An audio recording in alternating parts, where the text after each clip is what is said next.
I hear all the time, we're not under the law of Moses, we're under the law of Christ. And when you ask people, or if you go to like gotquestions.com and say, what is the law of Christ? It says to love God with all of your heart and soul and love your neighbor as yourself. Okay, I can get down with that. I really can. However, the commandment to love the Most High with all of your heart and soul, and the commandment to love your neighbor as yourself is a law of Moses. Love Yahuwah your Elohim with all of your heart. That's Deuteronomy. Love your neighbor as yourself. That's Leviticus. For those who say we're not under the Old Testament laws anymore, okay, well, do you commit adultery? That's Mosaic law. Do you not steal from people? That's Mosaic law. Do you not fornicate with animals? That's Mosaic law. Do you not put stumbling blocks in front of the blind and deaf?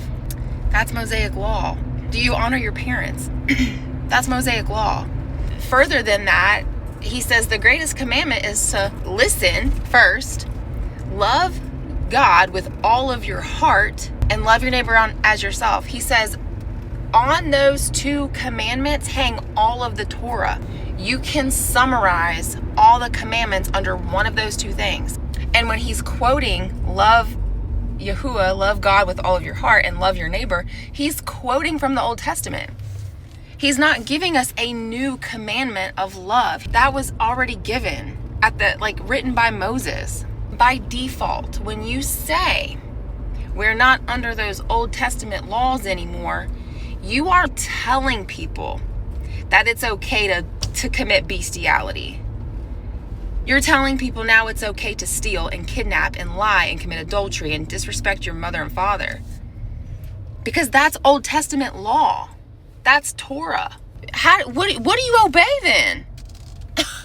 If love is your standard of righteousness, how do you love people?